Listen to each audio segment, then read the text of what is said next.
It has been one of the quietest yet most revealing off-seasons in recent Los Angeles Lakers history.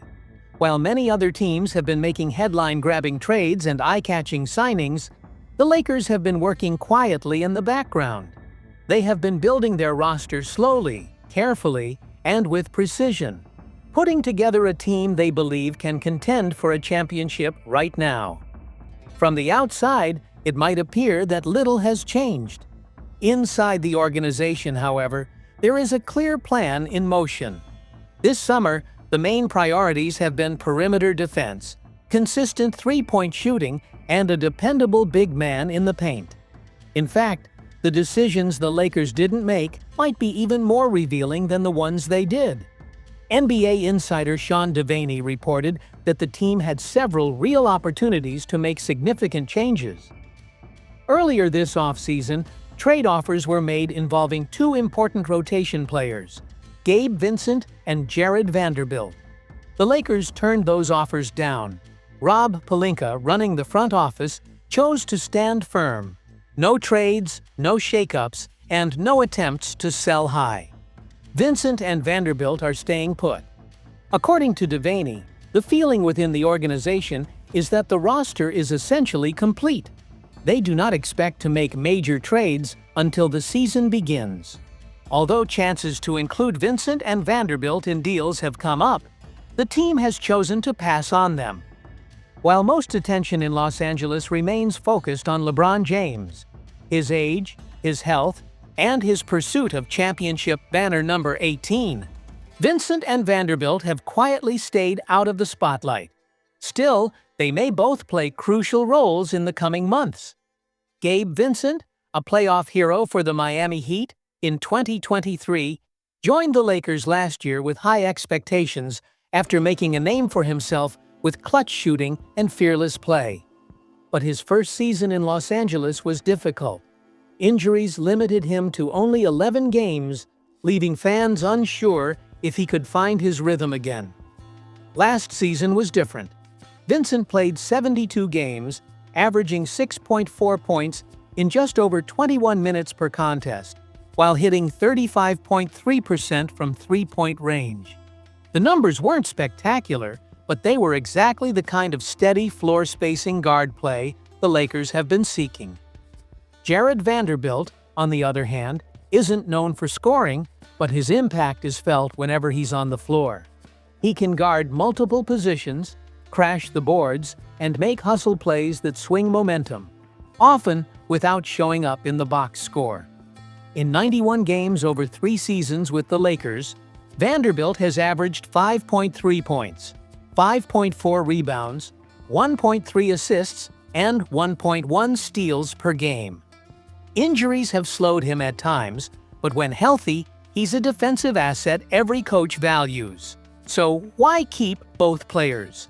Looking at the bigger picture provides the answer. The Lakers added Marcus Smart this summer, a former Defensive Player of the Year known for toughness and leadership. They also picked up Deandre Ayton, a legitimate starting center with size and scoring ability, and Jake LaRavia, a young wing with shooting potential. Combined, these moves give the Lakers depth, versatility, and options. There's also another factor, Luka Dončić. Reports suggest the superstar guard has been urging the Lakers front office to build a roster capable of winning immediately. The message is clear: no more experiments, no more wait-and-see seasons. To chase banner number 18, the right pieces need to be in place around him and LeBron James. Keeping Vanderbilt and Vincent signals that they are part of that immediate plan. Turning down the trade offers was not just about loyalty or patience, it was also about timing. The Lakers know that the early part of the season will be a test of chemistry, health, and performance. If things do not go as planned, Vincent and Vanderbilt remain valuable trade assets for a mid-season deal. For fans, this means that every game these two play early in the year could be an audition, not only for their role in the lineup, but for their long-term future with the franchise. It also means that even without blockbuster offseason moves, the Lakers have made a decision that could shape the rest of the season. If the roster comes together, the defense sharpens, the shooting improves, and the new players fit in well, keeping Vincent and Vanderbilt could prove to be one of Rob Pelinka's smartest calls. If it fails, though, the trades they passed on might be a source of regret. The spotlight in Los Angeles is about to intensify. Here, you either shine under those lights or fade into the background. The city's sports scene has rarely been this connected or this intriguing. Two powerhouse franchises, the Dodgers in baseball and the Lakers in basketball, now share the same majority owner. In June, the sports world was surprised when Mark Walter, principal owner of the MLB champion Dodgers, bought a controlling stake in the Lakers. It's easy to see why the news drew attention. Both teams are legendary in their leagues, both have a history of championships, and both are deeply embedded in the city's culture. But what does this mean for the Lakers' future? Andrew Friedman, the Dodgers president of baseball operations, understands exactly the kind of owner Walter is. He praised the Buss family for their exceptional stewardship of the Lakers, but admitted that any change in control carries risk. Taking over a team with such a rich history is no small responsibility. However, Friedman also offered reassurance. Walter is extremely competitive and wants to win badly. He understands the expectations of the fans and values the relationship between the team and its supporters. Friedman has seen firsthand how Walter pushes relentlessly for success with the Dodgers, making every decision with winning in mind. When that kind of drive comes from the top and the right people are in place, great things often follow. Walter's track record backs this up. Under his ownership, the Dodgers have consistently ranked among baseball's highest spenders, bringing in top-tier talent year after year. The results include 2 championships, 12 straight postseason appearances, and constant contention at the top of the league. His approach extends beyond just paying for stars. Walter has invested heavily in infrastructure, spending over $100 million to upgrade the Dodgers clubhouse with cutting-edge training, recovery, and performance technology, much of it unseen by the public, but vital for winning. This same philosophy could soon be applied to the Lakers. If history repeats itself, Walter will not hesitate to make bold moves for the sake of another championship. One early sign of this ambition was the 3-year, $165 million extension for Luka Dončić, one of the NBA's brightest stars. It was a decisive statement. The Lakers are not looking to rebuild slowly. They want to win now. Walter's long-term thinking also means building sustainable success. That involves investing in player development, elite coaching, and every behind-the-scenes advantage possible. Even early in his Lakers tenure, the foundations for this approach are starting to appear. The question is how quickly those efforts will translate into wins. Los Angeles fans are not known for their patience, and Walter is well aware of that. The Lakers have ended this offseason in a better position than they started, even with limited salary cap flexibility. Losing Dorian Finney-Smith hurt, as it weakened their defensive and perimeter depth.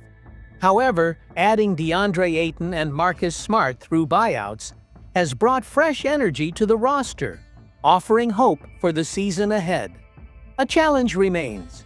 The team is currently about $1.1 million under the NBA's luxury tax apron. Crossing it would trigger penalties, and for now, it prevents them from signing a 15th player. With 14 players on the roster and several contracts set to expire, they still have flexibility to make trades, free up space, and improve balance. Jacob Rood of SB Nation suggested 3 possible trades to strengthen the team while creating financial breathing room. Scenario 1. Memphis receives Gabe Vincent and Maxi Kleber.